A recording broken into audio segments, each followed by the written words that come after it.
On any given jobs, I typically have to shoot multiple interviews within one single room, whether that's a conference room, an office, or sometimes somebody's living room. And the challenge becomes how many different angles, how many different shots can I create in that one single room? And that depends on a lot of different things. It can depends on the room itself, what's available, right? Like what does it look like? But it also depends on the schedule and how much work do I need to accomplish in one day, and how much time do I actually have to tear down and reset in between interviews. And it also depends on the equipment that I have available. Remember, most of my work, if not all of my work, is out of state, so I have to travel with all my equipment, and so I'm limited to what I have with me. And so all those factors kind of play into my decision process of how many interviews and what kind of look can I create on site. Last week, we looked at a job where I had 5 interviews to shoot in this particular living room. And I decided to do 2 different setups. Last week, I walked you through the first setup as far as all the decision process to figure out which angle I wanted, the exposure, the lighting setup, all of those things. And this week, I wanted to walk you through the second setup. So if you didn't look at the first one, go look at the first video, because there's a lot of conversation that we'll have in that first setup as far as really looking at those angles and some of the decisions we made. But let's dive right into this week's video about the second setup. So after filming the first 3 interviews, we needed to start looking for our second angle. We just moved the camera to point towards this particular corner. I was worried about this black wall creating all this flatness, because again, there's very little depth there, right? The wall is, you can't even see the texture, like it's just very flat. But I think it worked. And I think it's because, I mean, if the couch wasn't there, I don't know that it would work that well. But the contrast between the couch and the wall worked. Having all those little gold elements shining everywhere, I think adds a little something to the depth of the frame. And so that worked out really well. With this one, once we put the camera in that location and we wanted to use the window, then we have to make a decision here. I don't think there's a way for me to actually expose that window so that we could see outside the window. And so at that point, if you don't have enough intensity in the room, so what I mean by that is I could have added more ND filter here all the way until that window is exposed properly and we can see the trees back there or whatever is back there.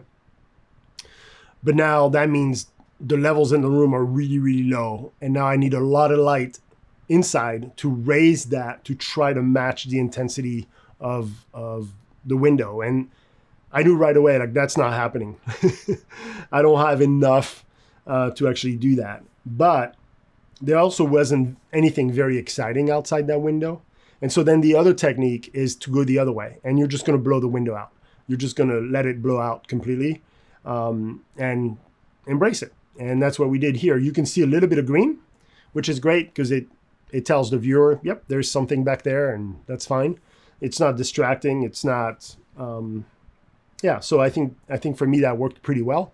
And so when we moved the camera into position and found our frame, I don't have to redo, and I don't want to redo any of my camera settings outside of my ND filter. I'm just going to keep adjusting my ND filter for that particular location. And in this case, I'm pretty sure that I raised and give it even more ND just so that we could, kind of control that window just a little bit. So if we go back to the setup, we can kind of see I brought the 200X as my key light. We ended up not shooting it that way. I'll talk about that in a second. We just moved the tube right here. And then the 360, you can see, is creating all those levels up on the ceiling. And again, I'm guessing that we added more ND filters when we pointed the camera to the window. And then I needed to raise all the levels in that room a little bit. And so in this particular instance, with the 360C, we didn't put a softbox or anything on it.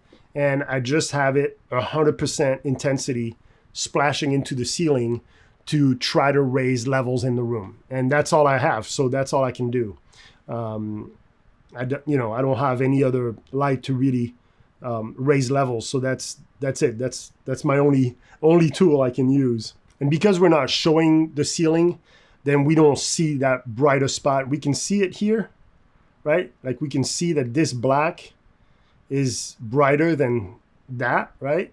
And so it's creating this gradient, which is great. Like, again, it's giving me that little texture that we didn't have with the wall.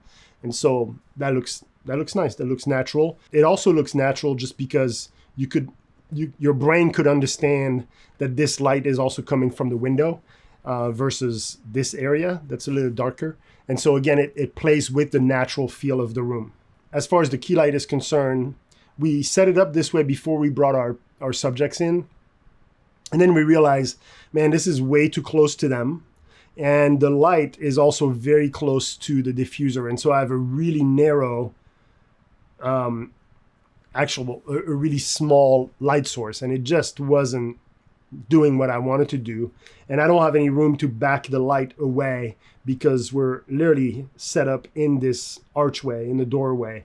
And so I didn't have any room. What we ended up trying, which worked, was to actually remove the diffuser completely and flip the key light and bounce it off of the archway, the doorway. And that was close enough to the person sitting in that chair where we were able to control level. So that worked out really well and actually gave us a nice soft key light. This thing here is here for one purpose only, and that's to remove light that was coming from a skylight in the hallway. So this is the front door. This is the room that we're in. We're really like the camera is set up in the entryway, and we're shooting through that arch opening for that room. But they had a couple of those skylight in the entryway. But this skylight was really the only one we needed to control because it was giving a lot of levels onto his fill side. And so in order to maintain a contrast ratio, then I wanted to cover this area to make sure that the light from the skylight was not coming to hit that side of his face. And you may ask, like, well, why is it set to the gold? Because I don't want, so it's black on the other side of the pop-up. I have the negative on the other side of the pop-up, and what I don't want is the gold to shine levels onto his face. And so, yes, light is coming into that gold, bouncing towards us, towards people behind the camera, which is totally fine. I don't care about that. And now we have a negative close to his fill side, giving us a little bit of contrast. And this is the reverse shot, and you can see how close we are here from the wall, how close we are from the chair where the person is going to sit. And so by removing this whole thing, then we're able to just bounce the light like literally right here, and that's going to bounce it back onto our person. We can see the effect of the backlight a lot more, right? We can see levels on his shoulders and his arm. That's probably coming straight from the window. This part on top of his head is from the tube light, which we're able to bring a lot closer. We don't have the same levels that we had previously, so somehow the tube at the same intensity is providing a lot more levels just because we had to put more ND filter on this particular shot, so everything was a little darker, and so now it shows up a little bit more. And the window is providing all this beautiful backlight here. And as a rule of thumbs, that's kind of how you want to shoot. You want to shoot what we would call 3/4 backlit. And so you want to place your camera where the sun is here somewhere, but not visible in the frame, so a lot higher, but about 3/4 from where your subject is, and it will create all this beautiful contrast on the edge of your subject. So I don't care what scene you're shooting, whether it's an interview or an action scene or whatever. If you start by doing your 3/4 backlit, then it kind of position where your cameras should be, and then you can place your actors or your subject around that. So in our case, I didn't actively look for that, but I also know that I need to point towards that angle, and I know that the sun is that way, and as long as I don't show the sun, then I'm okay. The moment the sun is actually in the window, then it's complete trash. There's no way for me to balance that. But if the sun is out of the frame, then I can use the sun, the natural light, as an edge light, and then it will create all the contrast that I need, as long as I put a little bit of key light on his side. Yeah, so that worked out really well. And of course, we wanted to make sure that now he's looking towards his right, our left behind the camera, which is the reverse of the first setup. So now not only do we have two different setups, but we have a look right and a look left, which helps in post-production instead of everybody looking the same way.